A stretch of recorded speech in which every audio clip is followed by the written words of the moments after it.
الرحمن الرحیم الحمد للہ کفا والسلام علی عباده الذین اصطفى اما بعد اعوذ باللہ من الشیطان الرجیم بسم اللہ الرحمن الرحیم ان الذین قالوا ربنا اللہ ثم استقاموا تتنزل عليهم الملائكة ألا تخافوا ولا تحزنوا وأبشروا بالجنة التي كنتم توعدون نحن أولياؤكم في الحياة الدنيا وفي الآخرة ولكم فيها ما تشتهي أنفسكم ولكم فيها ما تدعون نزلا من غفور رحيم. وقال النبي صلى الله عليه وسلم قل آمنت بالله ثم استقم.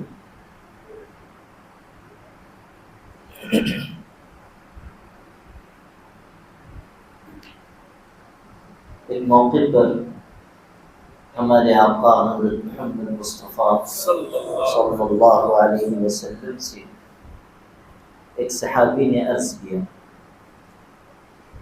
اللہ کے رسول مجھ کو نصیحت فرما دیجیے اور مختصر نصیحت فرمائیں.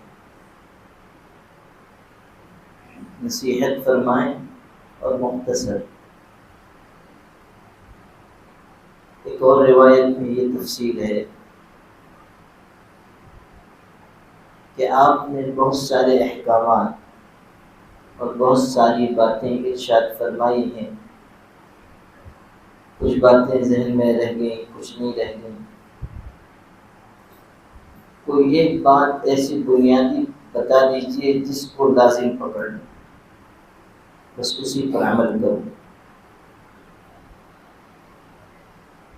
تو آپ صلی اللہ علیہ وسلم نے اس کے جواب میں مختصر سا ایک جملہ ارشاد فرمایا جو بہت ہی قیمتی ہے. ارشاد ہوا قل آمنت باللہ ثم استقم. کہو میں اللہ پر ایمان لایا اور پھر اس پر جم جاؤ.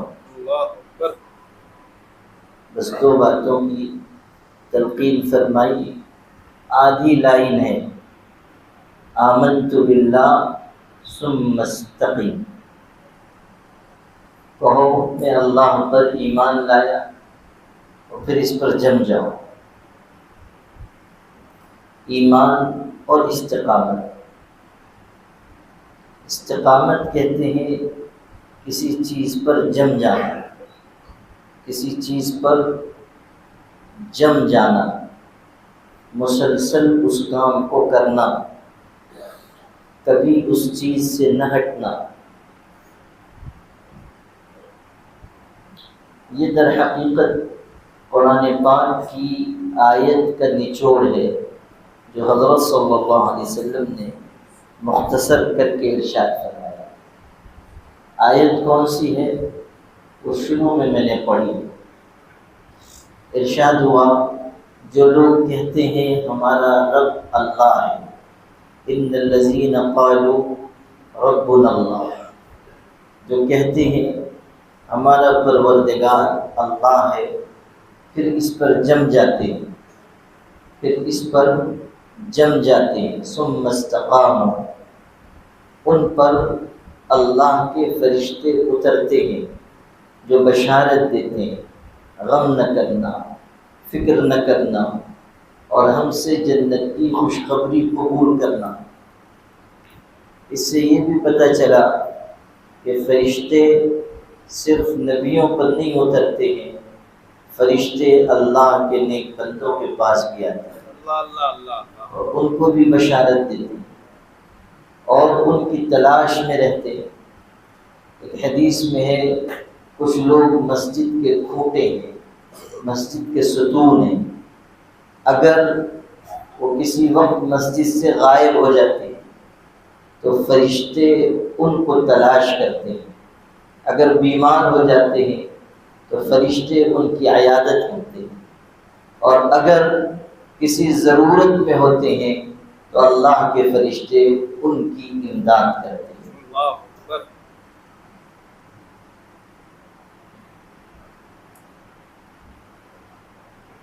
صحابہ کرام کے اور اولیاء کے بھی بہت سے واقعات ہیں جن سے پتہ چلتا ہے کہ اللہ کے فرشتے ان کے مددگار بنے، ان کے کاموں میں ان کی امداد کرتے رہے۔ آج کل ذکر کرنے والے بھی ذرا ذکر کے عادی بن جاتے ہیں یا کچھ اعمال میں لگتے ہیں تو کبھی ان کو خیال ہونے لگتا ہے کہ جن ہمارے قابو میں آ جائیں، اور وہ اسی میں پریشان رہتے ہیں۔ حالانکہ جنوں سے زیادہ بہتر مخلوق اللہ کی فرشتے ہیں، اور فرشتے جس کے معین و مددگار ہوں، اللہ اس کے کاموں میں بڑی سہولت پیدا فرما دیتا ہے۔ ماشاءاللہ ماشاءاللہ۔ اور فرشتوں کی یہ مدد اور فرشتوں کی طرف سے ملنے والی بشارت انہیں نصیب ہوتی ہے جو ایمان اور استقامت کے راستے پر چلتے ہیں۔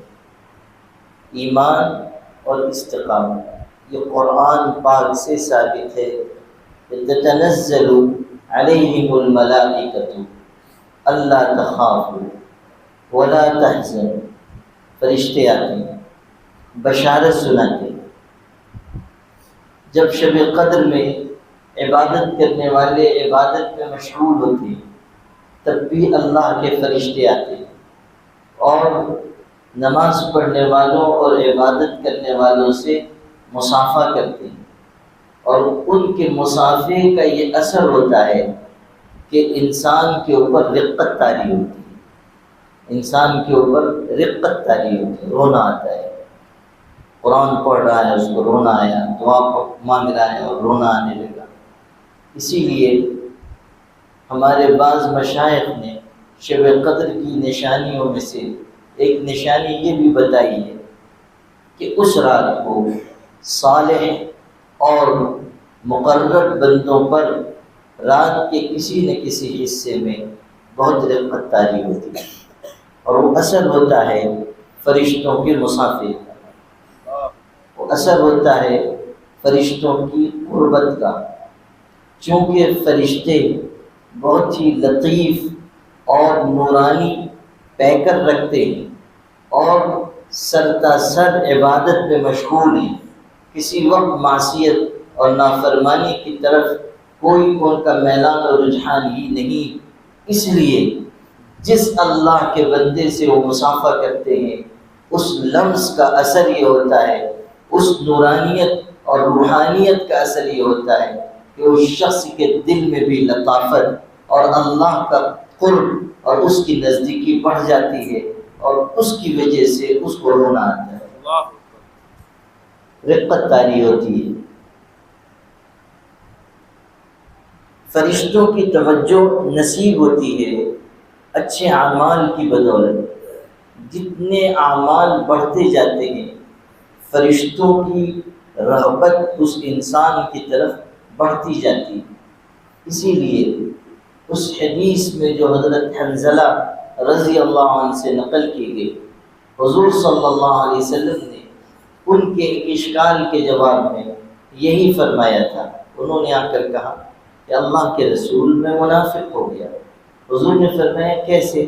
انہوں نے کہا جب آپ کی مجلس میں ہوتا ہوں کیفیت کچھ اور ہوتی ہے، گھر جاتا ہوں کیفیت بدل جاتی ہے، یہاں رہتا ہوں معلوم ہوتا ہے جنت اور جہنم نگاہ کے سامنے ہے، اللہ کا عرش نگاہ کے سامنے ہے، اور جب گھر جاتا ہوں یہ کیفیت نہیں رہ جاتی، کیفیت بدل جاتی ہے۔ تو ادھر کچھ ہونا ادھر کچھ ہونا یہی تو منافقت ہے، یکسانیت نہیں ہے، یکسانیت نہیں ہے۔ اور اس واقعے سے دو بہت ہی اہم باتیں پتہ چلتی ہیں۔ ایک بنیادی بات تو یہ کہ صحبت کا اثر کتنا بہتر پڑتا ہے۔ حضور صلی اللہ علیہ وسلم نے صحابہ کی جو تعمیر فرمائی وہ صحبت بافیض سے فرمائی۔ دلوں کے اندر جو نورانیت آئی وہ حضور کی صحبت کی تاثیر سے آئی، یہاں تک کہ جب بیٹھتے تھے تو معلوم ہوتا تھا کہ سب پردے ہٹ گئے اور جنت اور جہنم اور عرش نگاہ کے سامنے ہے۔ یہی بات ہے جس کو آج بھی یوں سمجھایا جاتا ہے کہ صرف رسمی تعلق سے آپ کی اصلاح نہیں ہوگی جب تک کہ آپ صحبت اختیار نہیں کریں، رہیں گے نہیں، کچھ وقت نہیں گزاریں گے۔ یہ جو آج کل کی تہذیب ہے کہ ٹیلی فون سے بیعت ہو جائیے، آن لائن فیض حاصل کیجیے، اس سے آپ کی اصلاح نہیں ہوگی۔ یہ طریقہ رہا ہی نہیں، ہمارے بزرگوں کا یہ طریقہ نہیں رہا، ہمارے آقا حضرت محمد مصطفیٰ صلی اللہ علیہ وسلم کا بھی یہ طریقہ نہیں رہا۔ جو تیار ہوئے وہ فیضان صحبت سے تیار ہوئے، ساتھ رہ کر تیار ہوئے۔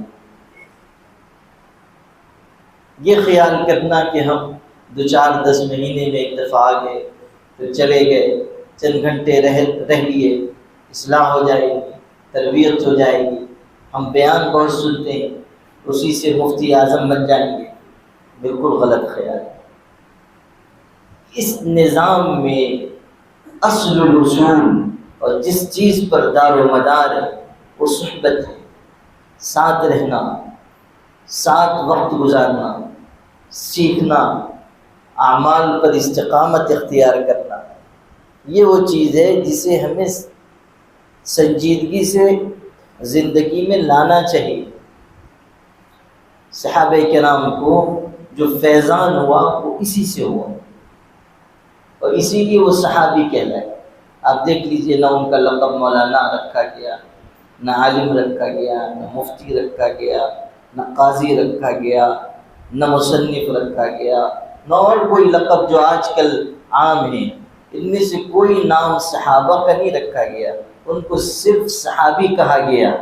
اس میں اشارہ اس طرف ہے کہ بعد کے دور میں اور سارے القاب تو لوگوں کو نصیب ہو جائیں گے، مگر جو چیز ان کو نصیب ہے فیضان صحبت سے وہ بعد کے کسی شخص کو نہیں ملے گا۔ بعد میں مفتی بھی ہوں گے اور قاضی بھی ہوں گے اور عالم بھی ہوں گے اور فقیہ بھی ہوں گے اور محدث بھی ہوں گے اور مفسر بھی ہوں گے، لیکن وہ سارے لوگ ان میں سے کوئی ایک بھی صحابی نہیں ہو سکتے۔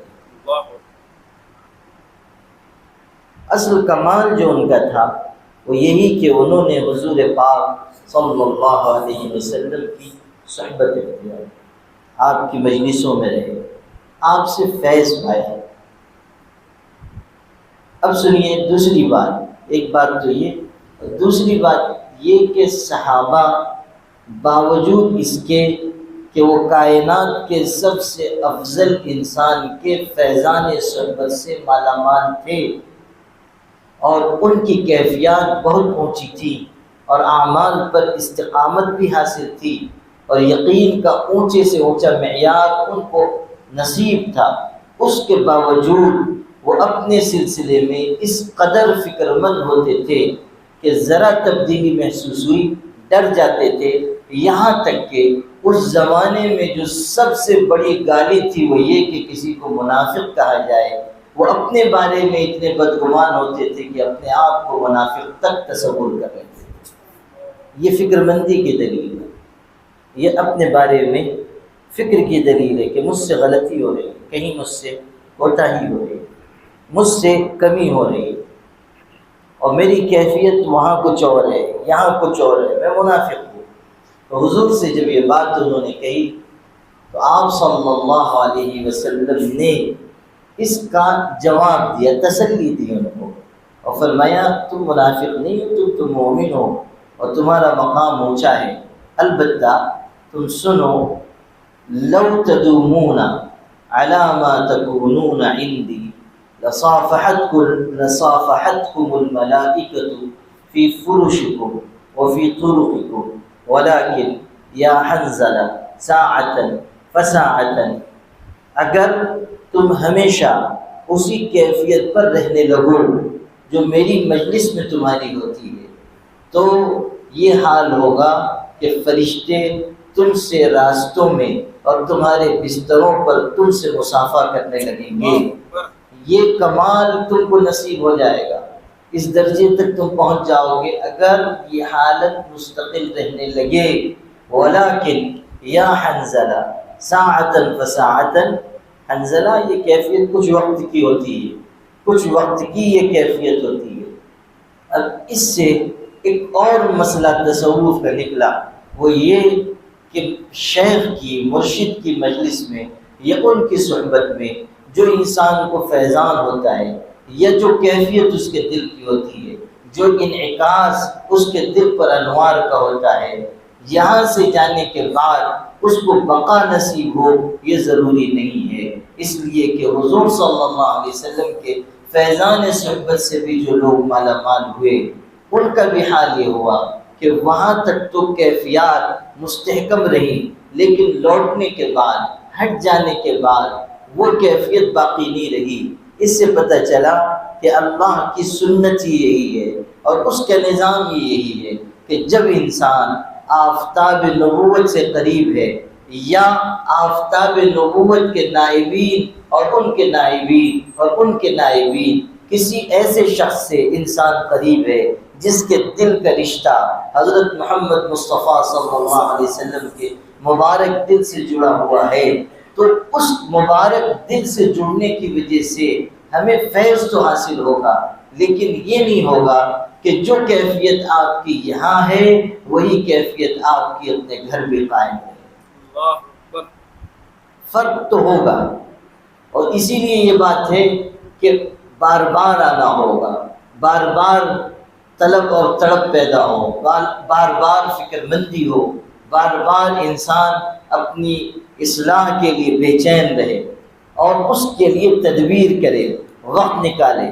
یہ نہیں کہ انسان نے ایک مرتبہ کچھ وقت مرشد کے پاس گزار دیا اور اس کے بعد یہ سمجھے کہ بس اب تو ہماری اصلاح ہو گئی ہے، اب حضرت جنید بغدادی کے ہم سگے بھتیجے بن چکے ہیں، اب ہم کو جانے کی واپس ضرورت نہیں ہے، تربیت کی ضرورت نہیں ہے۔ یہ ٹھیک ہے۔ اب سنیے جو بات میں آپ کو سنا رہا تھا کہ یہ جو حضرت نے ارشاد فرمایا کہ اگر تم اس کیفیت پر قائم رہنے لگو تو فرشتے تم سے مصافحہ کریں گے بستروں پر اور راستوں پر۔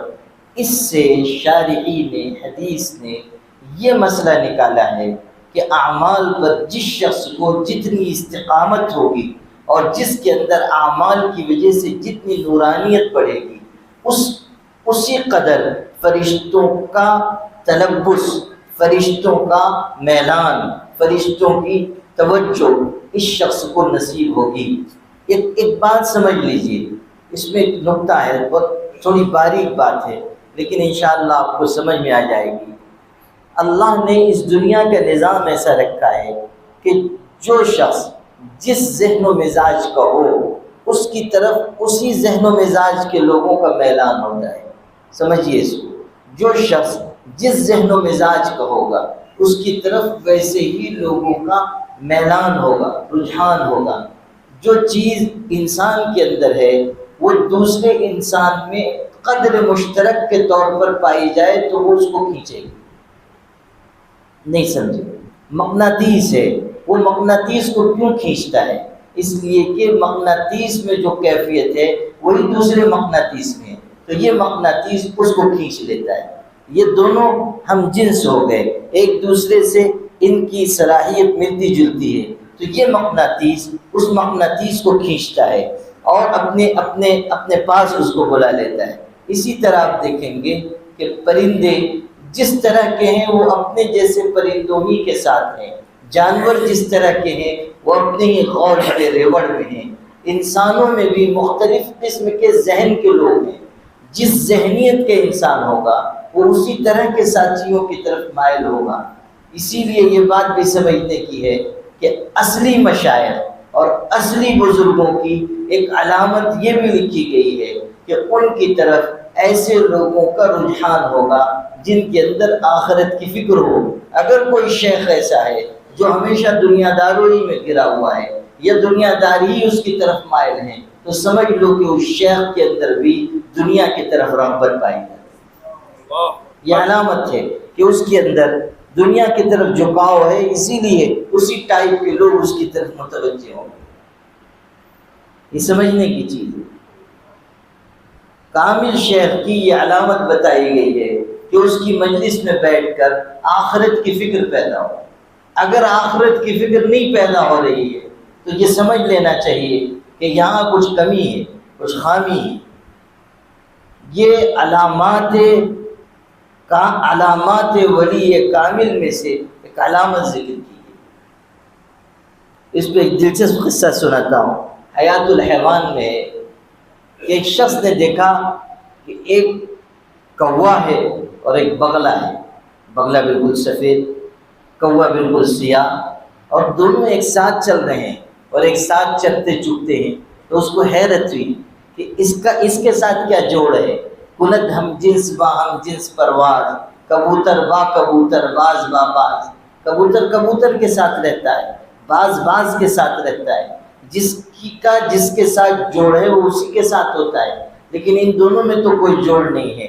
ایک تو بالکل ہی اسود، اور اسود بھی ایسا جو ضرب المثل ہے، اور سفید بھی جو ہے وہ بھی سفیدی میں ضرب المثل ہے، اور دونوں ایک ساتھ ہیں۔ تو اس کو حیرت ہوئی، وہ قریب گیا کہ دیکھوں کیا بات ہے۔ تو جب قریب پہنچا تو وہ دونوں آگے بڑھے تو اس نے دیکھا کہ دونوں ایک ایک پیر سے لنگڑے ہیں، یہ بھی لنگڑا ہے کوا اور بگلا بھی لنگڑا ہے۔ تو اس نے اس بات کا اظہار کیا کہ بات سمجھ میں آ گئی، لنگڑے پن نے دونوں کو اکٹھا کر دیا۔ قدر مشترک جو دونوں کے درمیان ہے وہ لنگڑا پن ہے، اس نے ان دونوں کو اکٹھا کر دیا ہے۔ تو کوئی چیز ایسی ہوتی ہے کہ جو انسان دوسرے انسان کے لیے کشش کا باعث ہوتی ہے۔ کوئی بڑا عالم ہے، اس کی طرف عموماً ان کا رجحان ہوگا جو عالم ہیں، جو علوم میں دسترس رکھتے ہیں، ان کا رجحان زیادہ ہوگا، عام لوگوں کا رجحان اس کی طرف نہیں ہوگا۔ آپ کو اس کی ایک مثال ہمارے اکابر میں سے عرض کروں۔ حضرت علامہ انور شاہ کشمیری رحمۃ اللہ علیہ ہندوستان کے بڑے بڑے علماء ان سے استفادہ کرتے تھے۔ بڑے بڑے علماء ان کے بارے میں یہ کہتے تھے کہ یہ جبل العلم ہے، اور یہ اس زمانے ہی کے نہیں، پچھلی کئی صدیوں میں اتنا بڑا عالم نہیں پیدا ہوا۔ یہ جہاں فانی ہے، کوئی بھی شے لا فانی نہیں، پھر بھی اس دنیا میں انور شاہ کا ثانی نہیں۔ ایسے زبردست علم اور ایسے زبردست ذہانت اور قوت حافظہ کے مالک تھے، اور بڑے بڑے علماء، حکیم الامت مولانا اشرف علی تھانوی کتنے بڑے عالم تھے، ان سے عمر میں بھی بہت بڑے تھے، لیکن اشکالات کے موقع پر حضرت سے رجوع فرماتے تھے، خطوط لکھے ہیں باضابطہ، سوالات لکھے ہیں۔ لیکن حضرت علامہ کی یہ شان تو تھی، لیکن کبھی عوام میں کسی وقت تقریر کا موقع آ جاتا تھا اور حضرت تقریر فرماتے تھے تو عام لوگ بے چین ہو کے اٹھ کے مجلس سے جانے لگتے تھے، اس لیے کہ جو حضرت تقریر فرماتے تھے ظاہر ہے کہ وہ ایسی تقریر ہوتی تھی کہ جو اچھے خاصے مولویوں کو سمجھ میں نہ آئے، تو وہ بیچارے دیہاتی گنوار بے پڑھے لکھے وہ کیا ان علوم عالیہ کو سمجھتے، کیا ان کی رغبت ہوتی، کیا وہ پہچانتے کہ حضرت کس درجے کے آدمی ہیں۔ تو جس شخص کے اندر جس طرح کا کمال ہوتا ہے، یہ جس طرح کی کیفیت ہوتی ہے، اس طرح کے لوگوں کا رجحان ہوتا ہے۔ اب اسی سے سمجھیے کہ جب اعمال انسان انجام دیتا ہے اور اس کے اندر نورانیت بڑھتی ہے اور بڑھتی چلی جاتی ہے، تو فرشتے جو سرتا سر نور ہیں، اس نورانیت کی وجہ سے ان کو بھی توجہ ہوتی ہے، پھر ان کو کشش ہوتی ہے۔ یہ سمجھانا تھا، اسی لیے میں نے یہ تشریح کی ہے کہ مقناطیس کو کھینچتا ہے، نورانیت نورانی مخلوق کو کھینچتی ہے، نورانیت نورانی مخلوق کو کھینچتی ہے۔ جب ہم اچھے اعمال پر جمیں گے تو پھر فرشتوں کو توجہ ہوگی اور فرشتے کاموں میں مددگار بنیں گے، اللہ کے حکم سے وہ نیک عمل کرنے والوں کے لیے معین و مددگار ثابت ہوں گے۔ ان کانوا فی حاجت اعانوہم، حدیث میں ہے جو لوگ مسجد میں زیادہ رہتے ہیں اور اچھے اعمال میں لگتے ہیں، اگر ان کی کوئی ضرورت ہوتی ہے فرشتے ان کی مدد کرتے ہیں۔ یہ چیز سمجھنے کی ہے کہ فرشتوں کا جو رجحان ہوتا ہے وہ اعمال کی نورانیت کی وجہ سے ہوتا ہے، اعمال کی نورانیت کی وجہ سے۔ یہیں سے ایک اور بات سمجھ لیجیے کہ جس شخص کے اندر اعمال کی نورانیت ہوتی ہے، جب وہ ایسے لوگوں سے ملتا ہے جو خود ذاکر و شاغل ہیں یا اعمال پر مستقیم ہیں، مثلا کوئی بزرگ ہیں، کوئی ولی کامل ہیں، کوئی دیندار شخص ہیں، کوئی نمازی و پرہیزگار انسان ہیں، تو اگر کوئی شخص اعمال پر استقامت والا ان سے ملتا ہے تو ان کے دل کو بھی بے اختیار اس کی طرف کشش ہوتی ہے، بے اختیار دل کو کشش ہوتی ہے۔ اولیاء کے دل ان لوگوں کی طرف مائل ہوتے ہیں کہ جو خود اچھے اعمال اور عبادات اور اخلاص اور بہترین صفات والے ہوتے ہیں۔ اس لیے اولیاء کرام کی توجہ بھی حاصل کرنی ہے تو ہمارے اندر اعمال کی عادت ہونی چاہیے، اس سے وہ توجہ حاصل ہوگی، اس سے وہ کیفیت حاصل ہوگی، ان کی محبت ملے گی۔ ان الذین آمنوا وعملوا الصالحات سیجعل لهم الرحمن ودا، جو لوگ ایمان لاتے ہیں اور اچھا عمل کرتے ہیں اللہ ان کے لیے دلوں میں محبت ڈال دیتا ہے، دلوں میں محبت آئے گی، اپنے آپ محبت آئے گی، قدر پیدا ہوگی، اللہ تعالیٰ کی طرف سے عظمت دل میں آئے گی۔ انسان ہاتھ پیر مار کر عزت حاصل نہیں کر سکتا، عزت اللہ کے دینے سے ملتی ہے، اور عزت اللہ نے ان کے لیے مقرر کی ہے جو ایمان اور اچھے عمل کے راستے پر چلتے ہیں۔ اس حقیقت کو سمجھ لیجیے کہ ایمان اور عزت و عظمت کا اور اچھے اعمال اور عزت و عظمت کا جوڑ ہے، اور پھر جب اچھے عمل کی راہ پر آپ چلیں گے تو اللہ کی مدد شامل حال ہو جائے گی، اور جب اللہ کی مدد آپ کے ساتھ ہے پھر آپ کا کوئی کچھ بگاڑ نہیں سکتا۔ فرش والے چاہے جتنی سازشیں رچیں، اگر عرش والے سے تعلق ہے تو پھر آپ کا کوئی کچھ بگاڑ نہیں سکتا۔ سبحان اللہ، سبحان اللہ۔ اس حقیقت کو اچھی طرح سمجھ لینا چاہیے۔ ہم اسی میں پریشان رہتے ہیں کہ وہ ہمارا مخالف، وہ ہمارا مخالف، وہ ہمارا حاسد، وہ ہمارا دشمن۔ ان سب کو ہم اللہ کے سپرد کریں، اپنا تعلق اللہ سے مضبوط رکھیں۔ ایک وقت آئے گا کہ وہ سب آپ کے آگے جھک جائیں گے۔ حضرت یوسف علیہ السلام کو ان کے بھائیوں نے کنویں میں پھینک دیا تھا اور ان کو دنیا سے صفحہ ہستی سے مٹا دینا چاہا تھا، اور باپ کی نگاہ سے گرانا چاہا اور دور کر دینا چاہا، اور وہ خود ایمان اور اچھے عمل کے راستے پر چلتے رہے۔ تو برسوں کے بعد پھر اللہ نے وہ وقت دنیا کو دکھایا کہ یوسف جس کو اندھے کنویں میں ڈال دیا گیا تھا اور یہ سمجھ لیا گیا تھا کہ اب ان کی زندگی بھی تمام اور ان کی زندگی کا سفر بھی مکمل، اسی یوسف کو اللہ نے تاج و تخت کا مالک بنا کر ان کے حاسد بھائیوں کو ان کے آگے جھکا کر یہ بتایا کہ ساری کائنات کے لوگ اور فرش والے مل کر چاہے جو فیصلہ کریں، تقدیر لکھنے والا عرش والا ہے، وہ جو فیصلہ کرے گا وہ نافذ ہوگا۔ سبحان اللہ، سبحان اللہ، ماشاء اللہ۔ اس حقیقت کو جتنا ہم سمجھیں گے ہمارا ایمان اتنا پختہ ہوگا، ہمارا یقین اتنا بڑھے گا، ہم اتنا زیادہ مسائل اور پریشانیوں میں مطمئن رہیں گے۔ یہ جو ہم چھوٹی چھوٹی بات کو لے کر پریشان ہوتے ہیں، وہ ہمارے خلاف کہہ رہا ہے، وہ ہمارے خلاف کہہ رہا ہے، یہ ہمارے بارے میں یہ رائے رکھتا ہے، یہ ہمارے بارے میں یہ رائے رکھتا ہے، یہ ہم کو یہ کہہ رہا ہے، یہ ہم کو یہ کہہ رہا ہے، یہ ہمارے اوپر اثر کرے گا ہی۔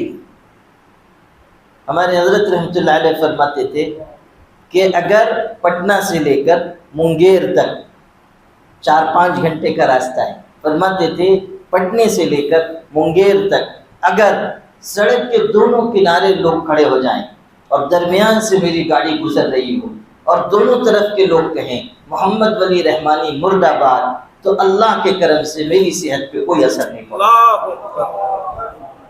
اس لیے کہ مجھ کو یہ اطمینان ہے کہ میں اللہ تعالیٰ کی بتائی ہوئی راہ پہ چل رہا ہوں۔ اب اگر کوئی میرے بارے میں کوئی رائے قائم کرتا ہے تو اس سے میرا کوئی نقصان نہیں۔ سخت ترین حالات میں جب کہ لوگ ان کے بارے میں بہت کچھ کہہ رہے ہیں، بہت کچھ لکھ رہے ہیں، اس وقت بھی میں نے ان کو دیکھا کہ ان کے معمول میں کوئی فرق نہیں آتا تھا، اور اپنے کام میں منہمک ہیں، اپنے کام میں لگے ہوئے ہیں، کوئی اثر نہیں۔ یہ چیز اس شخص کو حاصل ہوگی جس کا تعلق اللہ سے بہت مضبوط ہوگا، ورنہ جس کا تعلق کمزور ہوگا وہ دو چار جملے کسی کو سنے گا، اس کے ہاتھ پاؤں پھول جائیں گے اور بیچارہ پریشان ہو جائے گا، اور اپنے آپ کو دنیا کا سب سے بڑا مظلوم و ستم رسیدہ سمجھ کے کسی گوشے تنہائی میں چلا جائے گا، اور لحاف اوڑھ کے محرم کا تعزیہ وہیں بنائے گا اور روئے گا، ماتم کرے گا۔ یہ سب اس شخص کے ساتھ ہوگا جس کا تعلق اللہ سے کمزور ہے، اور جس کا تعلق اللہ سے مضبوط ہو جائے گا، ایسا نہیں ہے کہ حالات کا اس پر اثر نہیں ہوگا۔ اس کو سمجھ لیجیے، جو بشری اور فطری چیز ہے وہ تو انسان کے ساتھ لگی ہوئی، کسی نہ کسی درجے میں انسان کے دل کو رنج ہوگا، غم ہوگا، پریشانی بھی ہو سکتی ہے، لیکن ایسا نہیں ہوگا کہ وہ مایوس ہونے لگے، اسی کو اپنے اوپر سوار کر لے، ہر وقت رنجیدہ رہے، یہ نہیں ہوگا۔ جو بات آپ سے عرض کر رہا تھا، جس حقیقت کو آپ کے دل میں اتارنا چاہ رہا تھا، وہ یہ ہے کہ اچھے اعمال پر جم جانا اور نورانی اعمال کو اختیار کرنا، یہ اللہ تعالیٰ کے فرشتوں کی توجہ کا باعث ہوگا۔ تتنزل علیہم الملائکہ، اس سے ثابت ہوا۔ اب آئیے کہ آیت میں بیان کیا ہوا، دو باتیں کہی گئی، ایمان اور استقامت۔ ایمان اور استقامت، ایمان مطلب یہ کہ انسان یقین رکھے کہ عبادت کے لائق صرف اللہ کی ہستی ہے، اور تمام تر اختیار اسی کے قبضے قدرت میں ہے، اور میرے تمام معاملات کو بنانے والا تنہا اللہ ہے، جو ہوگا اسی کے فیصلے سے ہوگا۔ یقین انسان کا بڑھتا جائے، ایمان بڑھتا جائے، صرف اللہ کو ماننا نہیں، صرف اللہ کو ماننا نہیں، بلکہ یہ یقین دل میں جمانا کہ تمام تر اختیار و اقتدار کا مالک اللہ ہے، تمام فیصلے اسی کے نافذ ہوتے ہیں۔ اگر کوئی مشکل بھی پیش آ رہی ہے تو اللہ کی مرضی سے پیش آ رہی ہے، اگر کوئی بیماری آ گئی، کوئی پریشانی آ گئی، اگر کوئی مجھ کو نقصان پہنچانے کی کوشش کر رہا ہے، تو یہ نہ سمجھیں کہ یہ کسی اور کی طرف سے ہے، اللہ تعالیٰ کے حکم اور مرضی کے بغیر کوئی کچھ نہیں کر سکتا۔ وَمَا هُمْ بِضَارِّينَ بِهِ مِنْ أَحَدٍ إِلَّا بِإِذْنِ اللَّهِ۔ جادوگروں کے بارے میں کہا گیا کہ یہ جادوگر اپنی تمام تر طاقت و قوت، اپنے تمام اعمال، اوزار، ہتھیار، منتر جنتر سب ملا کر، ساری قوت استعمال کر کے کسی انسان کو کچھ بھی نقصان نہیں پہنچا سکتے مگر یہ کہ اللہ کا حکم ہو۔ اگر اللہ کا حکم ہے تب تو کوئی نقصان پہنچے گا، اور اگر اللہ کا حکم نہیں ہے تو سارے جادوگر الٹے لٹک کر بھی منتر پڑھتے رہیں، کسی دوسرے شخص کو گرانے کے لیے، ایذا پہنچانے کے لیے ساری تدبیریں استعمال کریں، اس کو کچھ بننے بگڑنے والا ہے، کچھ نہیں ہوگا۔ ہاں، اللہ کا اشارہ ہو جائے تو جادو اثر انداز ہوگا، اللہ کا اشارہ ہو جائے بیماری آ جائے گی، اللہ کا اشارہ ہو جائے کوئی دشمن غالب آنے لگے گا، یہ سب اللہ کے حکم سے ہوگا۔ ہمارے حضرت شاہ فضل رحمہ بن مراد آبادی رحمۃ اللہ علیہ کی ایک لطیف بات شاید میں نے اس سے پہلے بھی نقل کی ہو کہ ایک موقع پر صاحبزادہ محترم، ان کے جو صاحبزادے تھے احمد میاں، وہ کسی وقت ذرا ناراض ہو جاتے تھے۔ حضرت کا مزاج بہت سخاوت کا تھا، اور حضرت تو اپنی دنیا میں رہتے تھے، اور یہ صاحبزادے ذرا مزاج کبھی تیزی آ جاتی تھی تو کبھی کچھ کہہ دیتے تھے۔ ایک دفعہ حضرت مولانا محمد علی منگیری رحمۃ اللہ علیہ حاضر تھے، اور صاحبزادے نے کوئی بات کہہ دی، حضرت کو بہت ناگوار ہوا، یعنی حضرت منگیری رحمۃ اللہ علیہ کو، شیخ تھے، مرشد تھے، ناگواری ہوئی، اور انہوں نے کچھ کہنا چاہا تو حضرت شاہ صاحب نے، مرشد نے ان کو روک دیا۔ یہ ذرا ظاہر ہے حضرت کے حکم سے رک تو گئے، لیکن جو ایک کشمکش ہوتی ہے، اندر کی ایک کیفیت ہوتی ہے، وہ تو اپنی جگہ تھی۔ حضرت نے بھی محسوس کیا، وہ تو بہت ہی صاحب کشف اور صاحب کرامت انسان تھے، ان کے جیسا شخص تو متاخرین میں کوئی ایک بھی نہیں پیدا ہوا جس کو ایسا کشف ہوتا ہو، جس کی کرامات کا اور قوت کشف کا وہ عالم ہو۔ حضرت شاہ فضل الرحمن گنج مراد آبادی رحمۃ اللہ علیہ کے قوت کشف کا اور کرامات کا عالم تھا۔ تو حضرت نے محسوس کیا، اٹھے اور چلے۔ حضرت مونگیری بھی اٹھے، حضرت تھوڑی دور چلے، پھر ان کا ہاتھ پکڑا اور کنارے لے گئے۔ اس کے بعد کہا، بولی محمد علی، انبیاء میں اس قدر تحمل کیوں ہوتا تھا جانتے ہو؟ بولی محمد علی، انبیاء میں اس قدر تحمل کیوں ہوتا تھا جانتے ہو؟ یہ چپ رہے، پاس ادب میں، احترام میں چپ رہے۔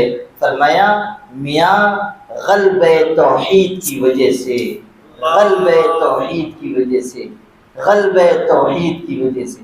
غور کیجئے گا کتنی بڑی معرفت کی بات ارشاد فرمائی ہے کہ انبیاء جو اس قدر سختیاں جھیل لیتے تھے اور مصیبتیں برداشت کرتے تھے، وہ یہ خیال کر کے کہ یہ جو شخص مجھ کو تکلیف پہنچا رہا ہے، یہ اس وقت تک تکلیف نہیں پہنچا سکتا جب تک کہ میرے اللہ کا اشارہ نہ ہو۔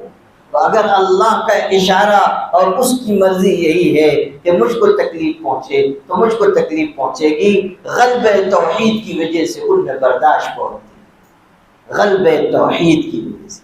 غور کر لیجئے کہ یہ بات کتنی لطیف ہے، اور اس پر غور کرنے کی وجہ سے کتنے سارے معاملات انسان سیکھ سکتا ہے۔ یہ جو ہم ذرا میں پریشان ہو جاتے ہیں، نہیں پریشان ہوں گے اگر اس نقطے کو سمجھ لیں گے کہ جو ہو رہا ہے اللہ کی مرضی سے ہو رہا ہے، اس میں میرے لیے کچھ نہ کچھ خیر ہے، شاید مجھ کو توجہ دلائی جا رہی ہے، شاید میرے گناہ معاف کیے جا رہے ہیں، شاید مجھ کو اللہ تعالیٰ آزمانا چاہتا ہے، شاید میرے اندر اور استقامت پیدا کرنا چاہتا ہے، اللہ تعالیٰ شاید مجھے کوئی انعام عطا کرنا چاہتا ہے، اللہ تعالیٰ مجھ کو اور کوئی رتبہ دینا چاہتا ہے۔ حدیث میں ہے کہ کسی انسان کے لیے اللہ، دھیان سے سنیے گا، کسی انسان کے لیے اللہ کوئی مقام متعین کرتا ہے کہ یہ مقام کس کو ملے گا، مگر وہ شخص اپنی محنت کے ذریعے اس مقام تک نہیں پہنچ پاتا تو اللہ اس پر کوئی مصیبت ڈال دیتا ہے کہ وہ صبر کر کے اس مقام تک پہنچے۔ سبحان اللہ، سبحان اللہ، ماشاء اللہ۔ سمجھیے اس کو کہ ایک انسان ہے، اب اس کو پہنچنا ہے 100 میٹر اوپر، لیکن ذرا کھاتا پیتا کم ہے، اتنی لمبی چھلانگ اس کی نہیں ہے، یعنی اعمال کا پٹرول اس کے اندر اتنا نہیں ہے کہ اتنی لمبی چھلانگ وہ لگا سکے، لیکن تقدیر الہی نے لکھا ہے کہ یہ بندہ اس اونچائی تک پہنچے گا۔ اب وہ اپنے عمل اور محنت کے ذریعے نہیں پہنچ پا رہا ہے تو اللہ اس پر کوئی حالت ڈال کر اس کو صبر کی توفیق دے گا اور پھر اس صبر کے ذریعے اس مقام تک پہنچا دے گا۔ اسی لیے کہتے ہیں کہ حالات سے گھبرانا نہیں چاہیے، مایوس نہیں ہونا چاہیے، شکوہ شکایت دل میں نہیں لانا چاہیے۔ کبھی حالات آ جاتے ہیں یا زیادہ مصیبتیں تو انسان شکوہ شکایت کرنے لگ جاتا ہے یا اللہ تعالیٰ کے بارے میں الیاذ باللہ کوئی برا گمان دل میں لانے لگ جاتا ہے۔ ہرگز نہیں، ہر حال میں اللہ کی مرضی پہ راضی رہنا۔ میرے حضرت رحمۃ اللہ علیہ ہمیشہ یہ جملہ سناتے تھے اور مجھ کو تو 20 خطوط میں لکھا ہے کہ العبادت ہی امتثال اوامر اللہ عز وجل والعبودیت ہی الرضا بمرضات اللہ تعالی، کہ دیکھو یاد رکھو کہ عبادت اس کا نام ہے کہ اللہ کو حق کے حکموں کو پورا کیا جائے۔ دھیان سے سننا، عبادت اس کا نام ہے کہ اللہ کے حکموں کو پورا کیا جائے، اور عبودیت یعنی بندگی اس کا نام ہے کہ ہمیشہ اللہ کی مرضی پہ راضی رہا جائے۔ عبادت تو یہ ہے کہ اللہ کے حکموں کو پورا کیا جائے، مگر بندگی یہ ہے کہ اللہ تعالیٰ کی مرضی پر راضی رہا جائے۔ نہ وصال اچھا، نہ فراق اچھا، نہ وصال اچھا، یار جس حال میں رکھے وہی حال اچھا۔ سبحان اللہ، سبحان اللہ۔ اللہ جس حال میں رکھے وہی کیفیت انسان کے لیے بہتر ہے، یاد جس حال میں رکھے وہی حال اچھا۔ راضی برضا ہو تو مزہ دے، دنیا ہی میں بیٹھے ہوئے جنت کی فضا دے۔ یہ چیز ہے، اللہ کی مرضی پہ راضی رہنا اور مایوس نہ ہونا، گھبرا نہ جانا، پریشان نہ ہو جانا، شکوہ شکایت نہ کرنے لگ جانا۔ ایک تابعی کے بارے میں ہے، سفر میں تشریف لے گئے اور دو بڑے حادثے ان کے ساتھ پیش آئے۔ ایک حادثہ تو یہ ہوا کہ ان کے بیٹے جوان جو سفر میں ساتھ تھے اچانک ان کا انتقال ہو گیا، اور ایک حادثہ ان کو پیش آیا کہ اس حادثے کی وجہ سے ان کا ایک پیر کٹ گیا۔ جب سفر سے واپس آئے تو لوگ تعزیت کے لیے جمع ہوئے، لوگوں نے کہا دو بڑے حادثے ایک ہی سفر میں پیش آ گئے، آپ تو بہت ہی مغموم ہوں گے، تعزیت قبول کریں، ہماری طرف سے پرسہ قبول کریں۔ حضرت نے اس تابعی نے جو بات کہی کتنی خوبصورت کہی، کہنے لگے میرے 4 بیٹے تھے، اللہ نے ایک کو واپس دیا ہے، 3 بیٹے اب بھی میرے پاس ہیں، میں اللہ کا شکر ادا کرتا ہوں، اور اللہ نے مجھ کو 2 ہاتھ 2 پیر دیے تھے، زمانے تک استعمال کیا، اب ایک ہی پیر اللہ نے واپس دیا ہے، 2 ہاتھ اور 1 پیر اب بھی اللہ نے مجھ کو دے رکھا ہے، میں تعزیت کا مستحق نہیں ہوں، میں اللہ تعالیٰ کی نعمت کے شکریہ اور اس کے آگے سجدہ ریز ہونے کی مجھ کو ضرورت ہے۔ اللہ کا شکر ادا کریں۔ سوچنے والا ذہن اس طرح بھی سوچتا ہے، سوچنے والے لوگ اس طرح بھی سوچتے ہیں۔ موجود پر شکر ادا کرنا اور مفقود پر غمگین نہ ہونا، یہ انسان کی معرفت کے، انسان کو معرفت کے حاصل ہو جانے کی نشانی ہے۔ پھر دھیان دیجیے گا، موجود پر اللہ کا شکر ادا کرنا اور مفقود یعنی جو چیز موجود نہیں ہے، ہاتھ میں نہیں ہے، نہیں ملی ہے، اس کے بارے میں تشویش میں نہ پڑنا یا شکوہ شکایت نہ کرنا، راضی رہنا، یہ انسان کے معرفت کے حاصل ہونے کی نشانی ہے۔ خیر یہ مضمون بہت لمبا ہو گیا، اب میں پھر آپ سے عرض کرتا ہوں کہ پہلی چیز تو ذکر کی گئی ایمان، یعنی یقین بڑھاؤ، اپنے دل کے اندر مضبوطی لاؤ، ایمان کے اوپر محنت کرو، ایمان بنانے کی کوشش کرو، ایمان و یقین کے لیے تگ و دو کرو۔ صرف یہ نہیں کہ ہم اللہ کو مانتے ہیں، ہم تو اللہ کی عبادت کرتے ہیں، یہ نہیں، ایمان کی محنت ہے، ایمان کو دل میں جمانا، ایمان کے بڑھانے کے لیے اللہ سے مانگنا، ایمان و یقین کی برکت اللہ سے طلب کرنا، اللہ سے سوال کرنا۔ حضور صلی اللہ علیہ وسلم جیسا صاحب ایمان کہ کائنات میں ویسا یقین رکھنے والا کوئی پیدا نہیں ہوا اور قیامت تک پیدا نہیں ہوگا، آپ بھی اللہ سے ایمان کا کمال مانگتے تھے، آپ بھی یقین کا کمال مانگتے تھے، یقین صادق کا سوال کرتے تھے دعاؤں میں، حضور کی دعاؤں میں، اللہم انی اسألک ایمانا کاملا و یقینا صادقا، کامل ایمان اور بہترین سچا یقین، کامل یقین، اس کا سوال کر رہے ہیں۔ صحابہ کو بھی ایمان کی تربیت آپ نے دی۔ یہ ایمان بہت بڑی چیز ہے اور یہ ایمان بڑھتا ہے محنت کرنے سے، ذکر کرنے سے، دعا مانگنے سے، اللہ تعالیٰ کے آگے جھکنے سے، راتوں کی تنہائیوں میں رونے سے ایمان بڑھتا ہے، یقین کی کیفیت بڑھتی ہے، بڑھتی چلی جاتی ہے، یہاں تک کہ انسان ایمان کے، یقین کے اس درجے پر پہنچتا ہے کہ جس کا تصور ہم جیسے کمزور ایمان والوں کے لیے بھی مشکل ہے۔ لیکن آپ کو حضرت علی کا قول سناتا ہوں جس سے اندازہ ہوگا کہ یقین کس درجے کا تھا۔ ارشاد فرمایا لو کشف الغطاء مزددت یقینا، کہ جنت، جہنم، اللہ کا وجود اور عرش اور کل صراط، یہ سب غیب کی چیزیں ہیں جو آج ہماری نگاہ سے غائب ہیں، ہم مانتے تو ہیں لیکن ہم نے دیکھا نہیں ہے۔ حضرت علی فرما رہے ہیں کہ اگر سارے پردے ہٹا دیے جائیں اور یہ ساری غیب کی چیزیں مجھ کو دکھا دی جائیں تب بھی میرے ایمان و یقین میں کوئی اضافہ نہیں ہوگا، میرے ایمان میں اضافہ نہیں ہوگا، یقین میں اضافہ نہیں ہوگا۔ کیوں؟ اس لیے کہ دیکھ کر جو یقین کا اعلیٰ سے اعلیٰ درجہ حاصل کیا جا سکتا ہے اللہ نے بفیضان صحبت نبی وہ مجھ کو عطا فرما دی ہے۔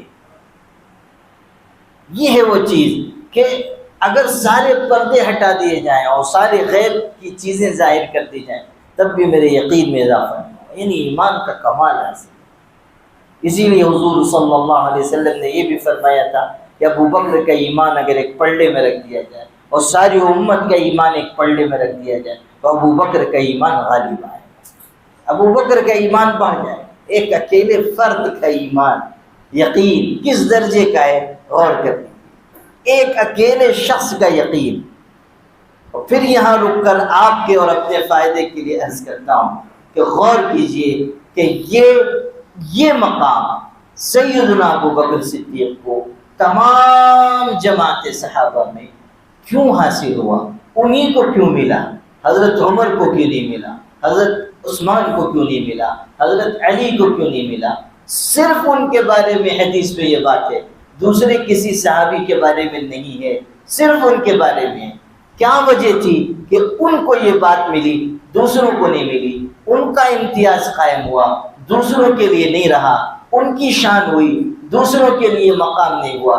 اس لیے کہ صحبت سب نے پائی، مگر جس درجے کی صحبت اور جس درجے کی محبت اور جس درجے کی عقیدت اور جس درجے کی جان و مال کی جانثاری سیدنا ابو بکر صدیق میں تھی، دوسروں میں اس درجے کی بات نہیں پائی۔ یعنی جو بڑھا وہ اپنی محنت کی وجہ سے اور اپنی جانثاری کی وجہ سے اور حضرت صلی اللہ علیہ وسلم سے غیر معمولی تعلق کی وجہ سے۔ صحابہ سب حضور سے محبت کرتے تھے اور مثالی اور معیاری محبت کرتے تھے، لیکن ان محبتوں میں بھی سب سے زیادہ بڑھی ہوئی محبت سیدنا ابو بکر کی تھی۔ اس لیے اللہ تعالیٰ نے ان کو وہ مقام دیا جو دیگر صحابہ کو بھی نصیب نہیں ہوا، اور وہ ایمان عطا کیا جو دوسروں کو نہیں ملا۔ اس سے پتہ چلا کہ جو زیادہ صحبت اختیار کرے گا، جو زیادہ محبت کرے گا، جو مرشد پر زیادہ جان نشاور کرے گا، اللہ اس کو زیادہ ترقیات سے مالا مال فرمائے۔ یہ ہے وہ چیز جو سیکھنے کی ہے۔ سیدنا ابو بکر صدیق رضی اللہ تعالیٰ عنہ کے بارے میں حضور صلی اللہ علیہ وسلم نے کتنے تعریفی الفاظ ارشاد فرمائے، بار بار آپ نے ان کی فضیلت بیان کی، یہاں تک کہ آخری بیماری میں ارشاد فرمایا کہ جن جن کے خیمے مسجد میں سب کے خیمے باہر کر دیے جائیں، صرف ابو بکر کا خیمہ باقی رکھا جائے۔ بس ارشاد فرمایا ابو بکر کا خیمہ ہوگا، باقی سب باہر کر دیے جائیں۔ یہ آپ ارشاد فرما رہے ہیں۔ ایک موقع پر فرمایا کہ جنت کا ایک دروازہ ہے جس سے روزے دار داخل ہوں، ایک دروازہ ہے جس سے غصے کو پی جانے والے داخل ہوں گے، ایک دروازہ ہے جو باب الجہاد ہے، جہاد والے داخل ہوں گے۔ ایک ایک چیز آپ نے بیان کرنا، 8 دروازے۔ حضرت ابو بکر رضی اللہ تعالیٰ موجود تھے۔ جب انہوں نے یہ سنا کہ جہاد والوں کو جہاد والے دروازے سے پکارا جائے گا، آؤ، باب الریان سے پکارا جائے گا روزے داروں کو، اور فلاں دروازے سے فلاں عمل والوں کو پکارا جائے گا، تو انہوں نے حضور سے سوال کیا، اللہ کے رسول، کوئی ایسا بھی ہوگا کہ قیامت کے دن جنت کے 8 دروازوں سے اس کا نام پکارا جائے کہ تم آ جاؤ، تم ادھر سے آ جاؤ، تم ادھر سے آ جاؤ؟ حضور نے فرمایا ہاں ایسے ہوں گے، اور مجھے امید ہے کہ تم انہی میں سے ہو۔ سبحان اللہ، سبحان اللہ۔ حضرت ابو بکر سے فرمایا تم انہی میں سے ہو۔ یہ جو مقام بلند حاصل ہوا، یہ کڑی اور بڑی محنت کے بعد حاصل ہوا۔ میں بار بار کہتا ہوں، اور خاص طریقے پر ان لوگوں سے جو اصلاحی تعلق رکھتے ہیں، بار بار کہتا ہوں کہ ہمیشہ یاد رکھنا، باتیں بنانے سے، صرف کتابیں پڑھنے سے، صرف الفاظ استعمال کر لینے سے، صرف چند اوراد و وظائف کرنے سے آپ آگے نہیں بڑھیں گے۔ بڑی اور کڑی محنت اور محبت صادقہ اور اطاعت کاملہ یہی انسان کو آگے بڑھاتے ہیں، یہی وہ چیزیں ہیں، یہی وہ صفات ہیں جو انسان کے لیے ترقی کا باعث ہے۔ تو 2 اعمال ہیں جن پر بڑی بشارتیں ہیں، ایک ایمان ہے اور دوسرے استقامت۔ استقامت بھی بہت بڑی چیز ہے، استقامت بہت بڑی چیز ہے۔ استقامت کا مطلب ہے جم جانا۔ عام طور پر ہمارا مزاج کیا ہے؟ آج عمل کیا، کل چھوڑ دیا، یہ شروع کیا، وہ کرنے لگے، پھر وہ بند کیا، تیسرا کام شروع کیا۔ مولانا ظفر علی خان بہت بڑے ادیب، مصنف، شاعر گزرے، اتنے بڑے شاعر تھے کہ فی البدی اشعار کہنا ان کے لیے ذرہ برابر مشکل کام نہیں تھا۔ ان کی جن لوگوں نے ان کو دیکھا ہے، مجلسوں میں شریک رہے، وہ کہتے ہیں کہ اس طرح شعر کہتے تھے کہ حقہ لا کر رکھا گیا، حقہ پی رہے ہیں، اور کہا کس موضوع پر شعر کہنا ہے، موضوع بتایا گیا، اور بہترین اشعار وہ حقہ پیتے پیتے لکھواتے جاتے تھے، بہترین اشعار۔ اور مجاہد آزادی بھی، اور یہ بھی اور وہ بھی، بڑے باکمال آدمی تھے۔ اب سنیے جو سنانا تھا۔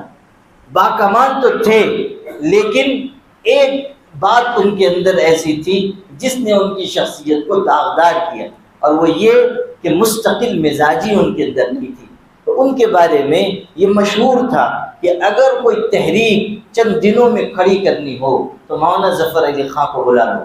چند دنوں میں اتنے بہترین مقرر ہیں اور اتنے بہترین قلم کا استعمال کرنے والے شخص ہیں، ایسے بہترین قلم کار، ادیب، صحافی ہیں کہ چند دن میں وہ تحریک کھڑی کر کے رکھ دیں گے۔ لیکن جب وہ تحریک کھڑی ہو جائے تو سب سے پہلا کام یہ کیجئے کہ حضرت مولانا کو رخصت کر دیجیے، ورنہ جتنی جلدی انہوں نے اس عمارت کو کھڑا کیا ہے اتنی ہی تیزی سے وہ اس کو گرا بھی دیں گے، اور پھر کوئی دوسری تحریک شروع کر دیں گے، کوئی دوسرا کام شروع کر دیں گے۔ یہ جو غیر مستقل مزاجی ہے یہ بہت بڑا عیب ہے، دین کے لیے بھی اور دنیا کے لیے بھی۔ سن لیجیے، دنیا کے لیے بھی اور دین کے لیے بھی بہت بڑا عیب ہے۔ جس شخص کے اندر استقامت نہیں ہوگی، مستقل مزاجی نہیں ہوگی، وہ دنیا میں کبھی کوئی بڑا کارنامہ انجام نہیں دے سکتا۔ بغیر استقلال و استقامت کے کوئی شخص کوئی دنیا کا بڑا کام نہیں کر سکتا۔ اسی طرح دین میں بھی کوئی ترقی اس انسان کو نہیں نصیب ہوگی جو استقامت اختیار نہ کرے، استقلال اختیار نہ کرے۔ نہیں، یہ اللہ کا نظام ہی نہیں۔ استقامت کے بغیر لوگ آگے نہیں بڑھ سکتے۔ جم جانا، اعمال پر جمنا، یہ اصل چیز ہے۔ اعمال پر جمنا، چاہے تھوڑا کیجئے مگر ہمیشہ کیجئے۔ حضور صلی اللہ علیہ وسلم کے بارے میں حضرت عائشہ سے پوچھا گیا، هل يخص النبی صلی اللہ علیہ وسلم شیئا من الايام، کیا حضرت کچھ خاص دنوں میں عمل کرتے تھے، یعنی کسی عمل کے لیے کچھ خاص دن مقرر کرتے تھے، بس اتنا کیا اور پھر چھوڑ دیا؟ حضرت عائشہ سے پوچھا گیا، انہوں نے کہا ہرگز نہیں۔ کان عمل رسول اللہ صلی اللہ علیہ وسلم دیما، حضور کا عمل ہمیشہ کرتے۔ ایک روایت میں اذا عمل عملا اثبتہ، جب آپ کوئی کام شروع کرتے تھے جم کر کرتے تھے، ڈٹ جاتے تھے۔ کوئی کام شروع کیا ہے پائے تکمیل تک پہنچاتے تھے، راستے میں نہیں چھوڑتے۔ کوئی کام شروع کیا آخر تک کرتے تھے۔ کوئی عمل آپ نے زندگی میں اختیار کیا، آخر تک اس کو کرتے رہے۔ آپ نے اعتکاف شروع فرمایا، زندگی کے ہر سال آپ نے اعتکاف کیا۔ ایک سال کسی وجہ سے اعتکاف کا ناغہ ہوا تو آپ نے اگلے سال 20 دن کا اعتکاف کیا۔ 10 دن کا اعتکاف چھوٹ گیا تھا، آپ نے اگلے سال 20 دن کا اعتکاف کیا۔ اعمال پر استقامت حضور نے سکھائی، صحابہ کو سکھائی۔ حضرت ام حبیبہ حضور کی زوج محترمہ ام المومنین ہے، کہتی ہیں حضور نے فرمایا تھا بخاری میں، من صلی 12 رکعۃ فی یوم ولیلۃ بنی لہ بہن بیت فی الجنہ، جو شخص دن رات میں 12 رکعت نماز پڑھے گا، دن رات میں 12 رکعت نماز، اور ترمذی کی ایک حدیث میں اس کی وضاحت آئی ہے، نفل نماز نہیں ہے یہ، سنتوں کے بارے میں، کہ جو 12 رکعت سنت روز پڑھے گا، اور اس کی تشریح اور وضاحت ترمذی کی حدیث میں حضرت ام حبیبہ ہی سے نقل ہے۔ انہوں نے فرمایا کہ حضور نے بتایا تھا 12 رکعت کون سی، 4 رکعت ظہر سے پہلے سنت، پھر 2 رکعت ظہر کے بعد، پھر 2 رکعت مغرب کی نماز کے بعد، پھر 2 رکعت عشاء کی نماز کے بعد، پھر 2 رکعت فجر کی نماز سے پہلے۔ یہ 12 رکعتیں جو روزانہ پابندی سے پڑھے گا، جنت میں اس کے لیے محل بنا دیا جائے گا۔ یہ بشارت ہے۔ اب یہ تو حدیث حضور صلی اللہ علیہ وسلم نے بیان فرما دی. اب استقامت سنیے. حضرت ام حبیبہ روایت بیان کرنے کے بعد کہتی ہیں ما ترکتہن منذ سمعتہن من رسول اللہ صلی اللہ علیہ وسلم، کہ جس دن سے میں نے حضور کی زبان مبارک سے یہ حدیث سنی ہے آج تک میں نے اس عمل کا ناغہ نہیں کیا ہے. جو حضرت نے ارشاد فرمایا میں نے گرہ سے پڑھ لیا بس. اب روز میں 12 رکعت یہ نماز پڑھتی ہوں، کبھی نہیں چھوڑتی. اب اسی پر اکتفا نہیں ہے، آپ بخاری میں پڑھیں. حضرت ام حبیبہ سے اس روایت کو نقل کیا ہے حضرت عنبسہ رضی اللہ عنہ نے، جو ان کے بھائی تھے، حضرت ابو سفیان کے بیٹے تھے، ام حبیبہ کے بھائی ہیں، عنبسہ نام ہے. وہ کہتے ہیں کہ جب سے میں نے اپنی بہن سے یہ روایت سنی ہے میں نے بھی کبھی ناغہ نہیں کیا ہے. ان سے یہ روایت نقل کی ہے عمرو ابن عوص نے. وہ کہتے ہیں جب سے میں نے عنبسہ سے یہ بات سنی ہے آج تک ناغہ نہیں کیا ہے. ان سے روایت نقل کی ہے نعمان ابن سالم نے. وہ کہتے ہیں کہ عمرو ابن عوص سے جب سے میں نے یہ بات سنی ہے، یہ حدیث سنی ہے، میں نے اس عمل کا ناغہ نہیں کیا ہے. یہ تسلسل ہے، یہ ہے استقامت کہ ایک بات سن لی اور اس پر عمل شروع کر دی. حضرت علی رضی اللہ تعالیٰ عنہ کو حضرت فاطمہ کو حضور نے تسبیح فاطمی سکھائی تھی. خادم مانگا، حضرت نے گھر تشریف لے جا کر ان کو تسبیح سکھائی. 33 دفعہ سبحان اللہ پڑھو، 33 مرتبہ الحمد، جو ہم لوگ تعلیم دیتے ہیں اور آپ لوگ پڑھتے ہیں ہر نماز کے بعد، یہی تسبیح فاطمی حضور نے سکھایا اور فرمایا یہ تمہارے لیے خادم اور نوکر سے بڑھ کر ہے، اس پر عمل کرو. حضرت علی رضی اللہ تعالیٰ نے اس پر عمل شروع کیا، زندگی میں کبھی نہیں چھوڑا. راوی حدیث بیان کرتے ہیں کہ میں نے حضرت علی سے پوچھا کہ صفین کی جنگ جب لڑی جا رہی تھی اور رات میں مارکا ہو رہا تھا اور جنگ کا عالم تھا، کیا اس رات بھی آپ کا یہ عمل ناغہ نہیں ہوا؟ فرمایا لا لیلۃ صفین، صفین کے جنگ کے موقع پر بھی ناغہ نہیں ہوا. یہ ہے استقامت، یہ ہے استقلال کہ ایک چیز کو اختیار کیا اور جم گئے. جنگ کے وقت بھی معمول کا ناغہ نہیں ہونے.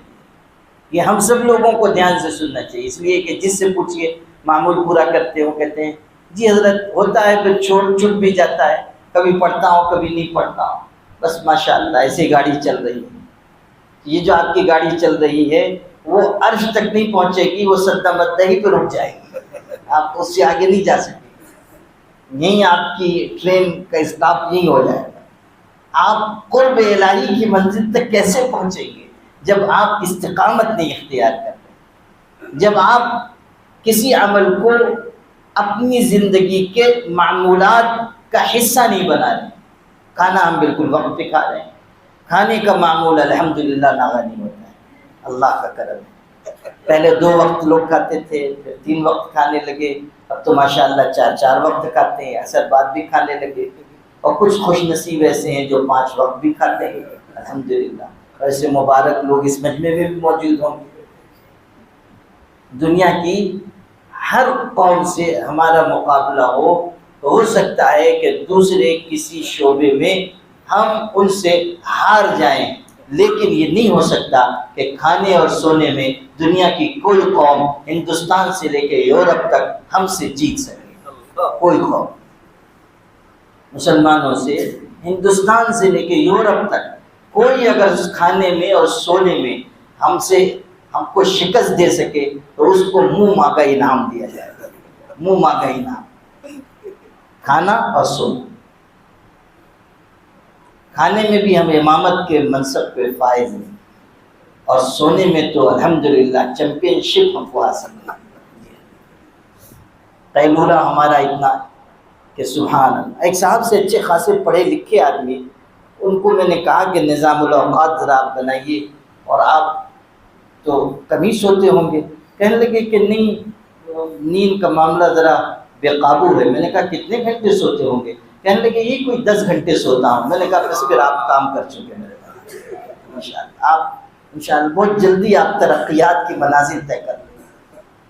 جو آدمی 10 گھنٹے سوتا ہی رہے، کام نہ کرے، محنت کا عادی نہ بنے، وہ کیسے ترقی کر سکے؟ اور وہ قوم کیسے ترقی کر سکے گی جس کے نوجوان اس قدر سونے کے عادی؟ وہ قوم کیسے آگے بڑھ سکے؟ غور کر لیجیے. جس قوم میں کھانے کا ایسا مزاج ہو، سونے کا ایسا مزاج ہو، جس کی زندگی میں ترتیب قائم نہ رہے، جو اوقات کو ناپ توڑ کر استعمال نہ کرے، جو اپنی صلاحیتوں کے مثبت استعمال پر فوکس نہ کرے، وہ قوم کیسے ترقی کر سکے گی؟ ہمیشہ یاد رکھیے گا، تقریروں اور تحریروں اور جلسوں سے قومیں ترقی نہیں کرتی ہیں، نعروں اور جذبات سے بھی قومیں ترقی نہیں کرتی ہیں۔ خدا کی سنت اس دنیا کے لیے یہ ہے کہ جو فرد، یہ جو قوم محنت کے راستے پر چلیں گے، اللہ انہی کو آگے بڑھائے گا۔ وہ قوم چاہے کافر ہو، وہ فرد چاہے کافر ہو، خدا کی سنت یہ ہے کہ محنت کے نتیجے میں آگے بڑھے۔ خدا کی سنت یہ ہے۔ ہمیں اعتدال لانا چاہیے، ایک ترتیب زندگی میں لانی چاہیے۔ میں اپنے عزیزوں کو، مریدوں کو بار بار کہتا ہوں، نظام الاوقات بنائیے، کب سونا ہے، کب اٹھنا ہے، کب کیا کام کرنا ہے، کس وقت معمول پورا کرنا ہے، کس وقت تہجد پڑھنی ہے، کس وقت تلاوت کرنی ہے، ہر چیز کا وقت مقرر کیجیے اور اس نظام الاوقات کے مطابق زندگی گزاریے۔ وقت برباد مت کیجیے، وقت کے سرمایہ کو یوں آپ ضائع مت ہونے دیجیے، ورنہ زندگی آپ کو ضائع کر دے گی، آپ کوئی بڑا کام نہیں کر پائیں گے۔ تو یہ چیز ہمارے آپ کے سیکھنے کی ہے کہ کوئی عمل ہم شروع کریں، جم جائیں۔ ذکر ہم نے شروع کیا، استقامت سے کریں، جم جائیں، معمول کی پابندی کریں۔ حضرت عبداللہ ابن عمر رضی اللہ تعالیٰ عنہ نے ایک خواب دیکھا تھا، اپنی بہن حضرت حفصہ سے بیان کیا۔